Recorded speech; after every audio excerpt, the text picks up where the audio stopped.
Hola, ¿qué tal? El día de hoy vamos a explicar las reglas del code. El equipo está conformado por Guillermo Alarcón Rodríguez, su servidor es Agüez Tapia y nuestro compañero Luis Enrique Cid Mayorga. Nuestro tema es las 12 reglas del cloud. Y bueno, como podemos profundizar un poco más este tema, sabemos que este sistema es un sistema de numeración de 0 al 12, el cual pues fue propuesto por Edgar Code, el cual pues este se basa en un modelo relacional de base de datos en donde va a estar y está diseñado para saber qué va a requerir un sistema para administración de base de datos. Posteriormente a ello pues vamos a hablar básicamente de lo que Code percató al inicio de este proyecto, pues es que él se dio cuenta que al estar en el mercado había bases de datos las cuales decían ser relacionales, pero estas no lo eran. Pues estas lo único que hacían era guardaban información en tablas y pues en estas tablas estaban normalizadas, no tenían reglas. Estas reglas es para que se compruebe y se cumpla y se pueda realizar un buen modelo relacional y una buena base de datos. Este sistema pues bueno, consiste en 13 reglas, las cuales pues cada una tiene una función, tiene un funcionamiento. Y bueno, pasemos a la regla número 0, que dice que es la regla de fundación. La regla de fundación, pues vamos a ver que esta, como podemos ver en la imagen, está representada de MySQL, SQLite, Oracle, MongoDB, este tipo de bases de datos que son relacionales. Y pues sabemos que cualquier sistema que se diga relacional, pues obviamente va a ser capaz de gestionar sus datos enteramente desde el punto de capacidad en sus relaciones. Y de aquí pasaremos a la diapositiva siguiente, que es la regla de la información. Esta regla de la información es toda aquella en donde vamos a estar representando unidireccionalmente los valores en posiciones de las columnas dentro de las filas de las tablas. Esto con la intención de que sea una base de datos relacional y esta que sea con valores permitidos en estas tablas. Y a continuación mi compañero dará la siguiente diapositiva. Gracias. Y bueno, procederemos con la regla 2, regla del acceso garantizado. Todos los datos deben ser accesibles sin ambigüedad. Esta regla es esencialmente una nueva exposición al requisito fundamental para las claves primarias.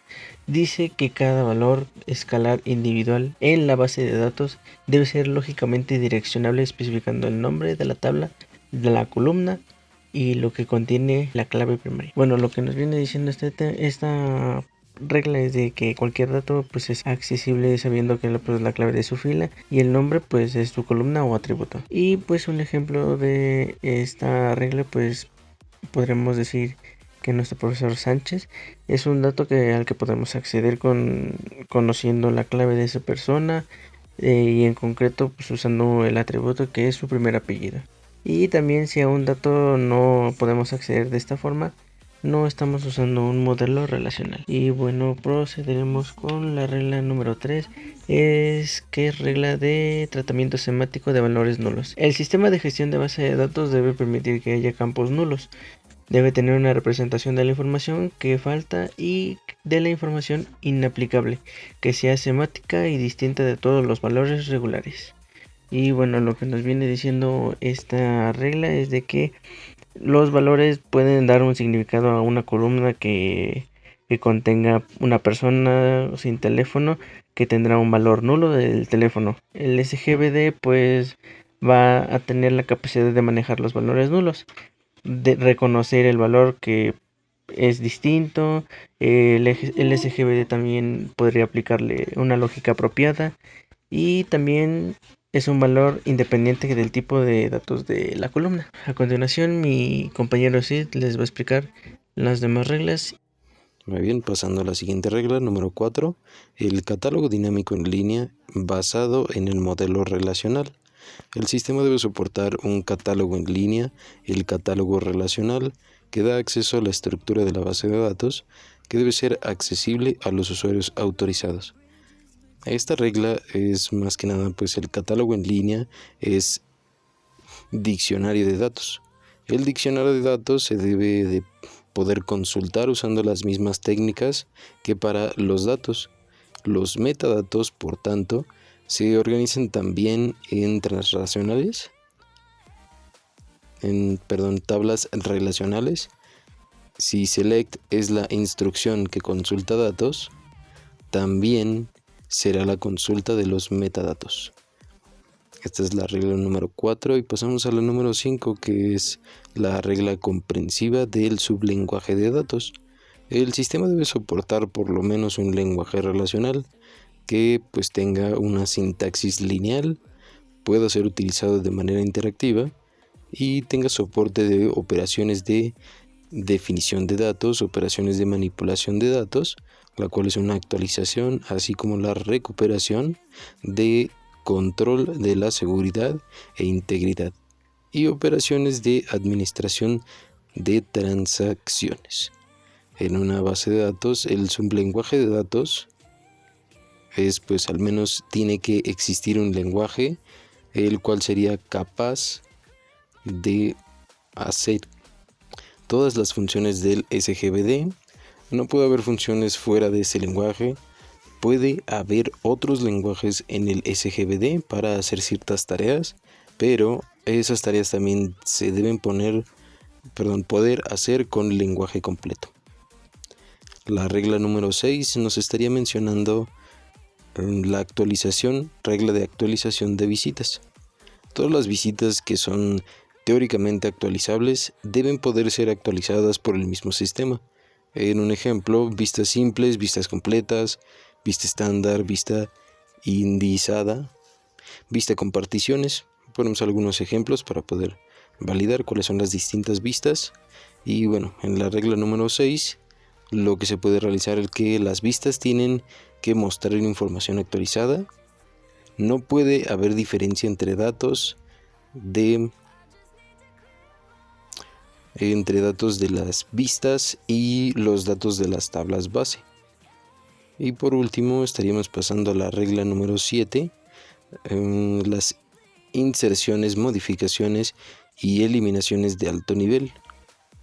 En esta regla nos está presentando el sistema debe permitir la manipulación de alto nivel de datos, es decir, sobre conjuntos de tuplas. Esto significa que los datos no solo pueden recuperar de una base de datos relacional a partir de filas múltiples o de tablas múltiples, sino que también pueden realizarse inserciones, actualizaciones y borrados sobre varias tuplas o tablas al mismo tiempo, y no solo sobre registros individuales.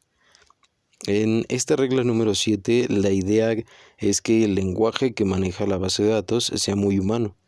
Esto implica que las operaciones de ML trabajen como conjuntos de filas a la vez.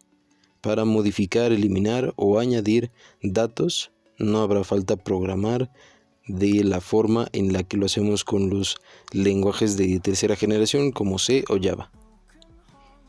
Pasando a la regla número 8, la independencia física. En esta regla de independencia física de los datos, los programas de aplicación y actividades del terminal permanecen inalterados a nivel lógico, aunque se realicen cambios en las representaciones de almacenamiento o métodos de acceso. En un ejemplo, pues sería por las necesidades de la base de datos de la biblioteca municipal, se le desea agregar un campo destinado para guardar el número de veces que se ha prestado cada libro. Este dato para el bibliotecario al realizar algún préstamo es irrelevante, ya que esta información servirá solamente para adquirir más títulos del ejemplar más solicitado. Entonces, en la interfaz de la base de datos, este campo seguirá siendo invisible para el usuario, es decir, el hecho de que ya se encuentre almacenado no afectará la lógica de la interfaz. Es un ejemplo de la regla número 8 en la cual los cambios en la física de la base de datos no afectan a las aplicaciones ni a los esquemas lógicos, como el ejemplo lo menciona.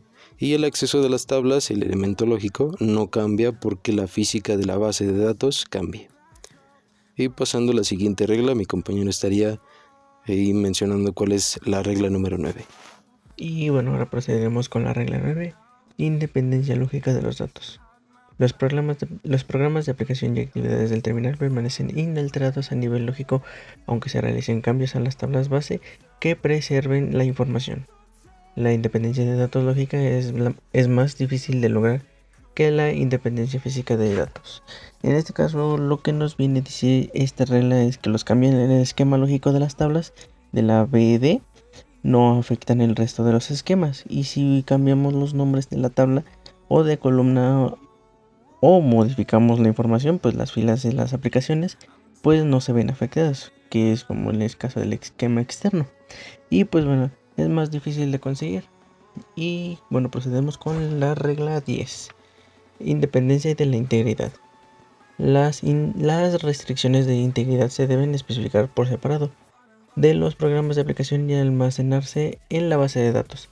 Debe ser posible cambiar esas restricciones sin afectar innecesariamente. Ejemplo, las reglas de integridad combinadas aseguran que haya integridad referencial. Ningún componente de una clave primaria puede tener valores de blanco o nulos. Esta es la norma básica de la integridad. Para cada valor pues, de clave foraria, deberá existir un valor de clave primaria concordante a las aplicaciones existentes. Y bueno, lo que nos viene a decir esta regla es que las reglas de integridad, o sea, las restricciones, deben ser gestionadas y almacenadas por el SGBD. Y bueno, procedemos con la regla número 11. Independencia de la distribución. La distribución de proporciones de base de datos en distintas localizaciones debe ser transparente para usuarios de la base de datos. Los usos existentes deben continuar funcionando con éxito. 1. Cuando una versión distribuida del SGBD se carga por primera vez. 2. Cuando los datos existentes se redistribuyen en el sistema.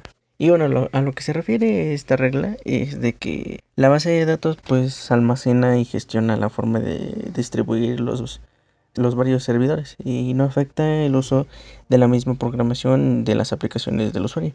Lo que bueno viene a ser que el esquema lógico pues sea el mismo independiente de sí, de la BD que es distribuida. Y bueno, procedemos con la última regla, que es la regla de la subversión.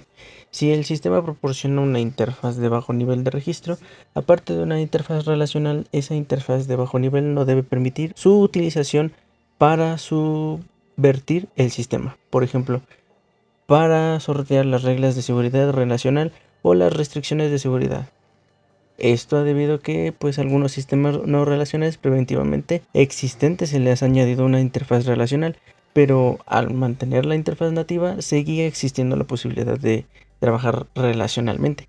1. Si un sistema relacional tiene un solo registro de bajo nivel, puede ser utilizado para subvertir, pasar por alto las reglas de integridad de las limitaciones expresadas en el lenguaje relacional de alto nivel de varios registros a la vez. 2. Algunos productos solamente construyen una interfaz relacional para sus bases de datos no relacionales, lo que hace posible la subversión de las restricciones de integridad. Esto no debe ser permitido. Y bueno, lo que nos viene a contar esta última regla, que pues es que la base de datos no permitirá que exista un lenguaje o forme un acceso que permita saltarse las reglas anteriores. Y bueno, para la conclusión de este tema, pues tenemos que a través de la presente tarea, pues conocimos las 12 reglas de GOT. Mediante los ejemplos expresados logramos comprender qué es mejor este tema. Aprendimos que pues, las reglas de GOT representan una guía para saber si un SGBD es relacional, ya que su contenido se centra en una descripción de columnas para representar la información del papel tan importante que juegan las llaves principales dentro de las relaciones, de los lenguajes que pueden ser utilizados, así que pues las acciones ya pueden ser realizadas con las duplas de inversión, eliminación, etc. Y bueno, con esto concluimos nuestro tema. Gracias por su atención. Si les gustó el video, denle un pulgar arriba, suscríbanse, compartan con sus amigos y seguiremos subiendo videos conforme pase este tiempo. Muchas gracias.